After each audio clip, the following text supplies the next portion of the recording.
पिताजी, आपकी इच्छा अनुसार सभी समुदायों ने आपकी पूजा की है।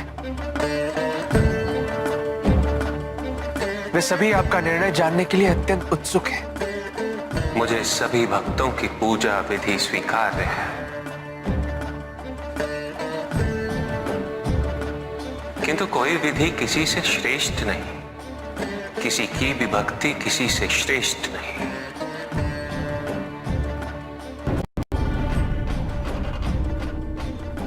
श्रेष्ठ है तो केवल उस भक्त की भक्ति जो इस क्षण भी मेरी पूजा कर रहा है। प्रभु, वो कौन सा भक्त है? हाँ महादेव, आपके सभी भक्त यहाँ पर उपस्थित हैं और सभी ने आपकी पूजा पूर्ण कर ली है। फिर आपका ये संकेत इस भक्त की ओर। हाँ प्रभु, हम सभी भी यही जानना चाहते हैं कि आपका वो ऐसा कौन सा भक्त है जिसकी भक्ति से आप बेहद प्रसन्न हैं।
क्षमा कीजिएगा महादेव, आपकी पूजा आरंभ ही करने वाला था कि मेरी दृष्टि इन दोनों पर पड़ी। तन ढकने के लिए वस्त्र नहीं थे। इस बालक ने कब से आहार ग्रहण नहीं किया है। आपको अर्पित करने के लिए मैं जो भी लाया था मैंने इन्हें समर्पित कर दिया है। किंतु आपने इन्हें जो कुछ भी अर्पित किया वो मुझे ही अर्पित हुआ है नारायण। यही तो है मेरी सच्ची उपासना। संसार से दीनता, भूख और हिंसा को दूर करना। भेदभाव भी हिंसा ही है, किसी का अनादर भी हिंसा है, किसी की उपेक्षा भी हिंसा है। मेरी सच्ची उपासना है मेरे समाज में शांति और अहिंसा की स्थापना, निर्बलों की सेवा और उनका सत्कार। नारायण, आपने मेरे सभी भक्तों के लिए मेरी पूजा की सर्वोत्तम विधि प्रस्तुत कर दी है और यही विधि मुझे सबसे प्रिय है। दुग्ध अर्पित करना। यदि भक्त के मन को दुग्ध की भांति निर्मल ना बनाए तो ये व्यर्थ है, यह अर्पण व्यर्थ है। क्योंकि संसार में न जाने कितने ही शिशु केवल इस भूख से अकाल मृत्यु को प्राप्त हो रहे हैं। ऐसे में दुग्ध अर्पित करने का उचित स्थान मेरा विग्रह नहीं, अपितु वो शिशु है जो निराश्रित है और उपेक्षित है। जब तक इस संसार में कोई भी शिशु भूखा है, समझ लो कि मैं भूखा। और मेरी क्षुधा तभी शांत होगी जब उस निराश्रित शिशु को आहार मिलेगा, जब तक इस संसार में कोई भी जीव व्यथित है, समझ लो कि मैं व्यथित हूं। जब तक संसार में अन्याय और भेदभाव है, ये समझ लो कि मैं प्रतिपल पीड़ित हूं। संसार की शांति में ही मेरे मन की शांति। पंच महाभूतों का महाभाग है जल। जल द्वारा मेरे अभिषेक से जीवनदायी जल की अवमानना नहीं होती है। क्या ये जल का सर्वोत्तम उपयोग है? क्या श्रद्धा और विश्वास को प्रकट करने के लिए जल का अर्पण पर्याप्त है? क्या निर्जल पूजा करने से मैं मन की भावनाओं को महत्व नहीं दूंगा? जल आत्मा की संजीवनी है। असंख्य मनुष्य व जीव जंतु जल के अभाव में जीवित रहने के लिए विवश रहते हैं। न जाने कितने व्यक्ति जल की एक बूंद के लिए तिरछित रहते हैं। ऐसे में जब नदी की भांति जल मुझ पर अर्पित किया जाए,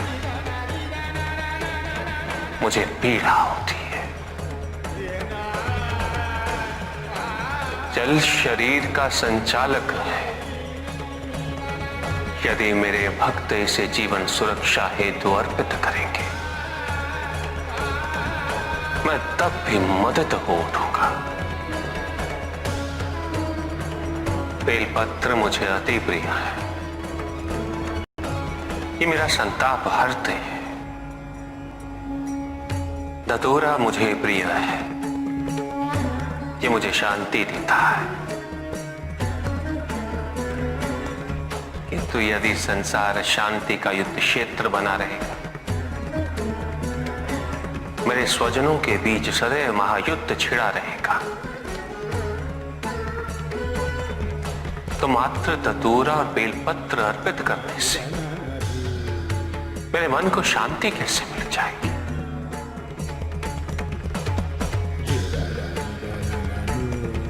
मेरी पूजा संपन्न कैसे हो जाएगी? उपासना में यदि मेरे जैसे हो जाने का भाव है, तो मेरी सच्ची उपासना है। यदि उपासना का भाव मेरे लोग और मेरे समीप आने की कामना है, तो सच्ची पूजा और भावना है। तुम मन में स्मरण करो, मैं सुनता हूं। तुम मन में मुझे पुकारो, मैं आता हूं। मुझे कुछ नहीं चाहिए। यदि तुम मन को शिवमय बनाते हो, तो वही मेरा शांति से परिपूर्ण कैलाश है। वही मेरी सुंदर काशी, वही मेरी उज्जैनी है। कौन सी विधि, कैसी विधि? अपने आप से पूछो कि पूजा का अर्थ क्या है।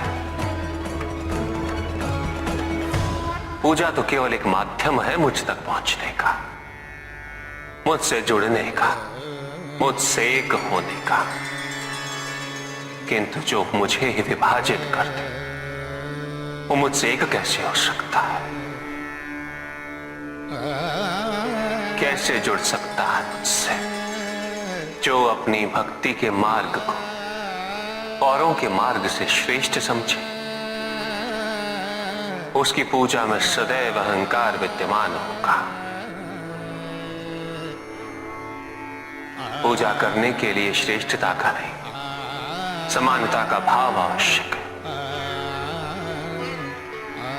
समानता केवल उनमें ही आ सकती है जिनका मन अपने आराध्य के प्रति समर्पित हो।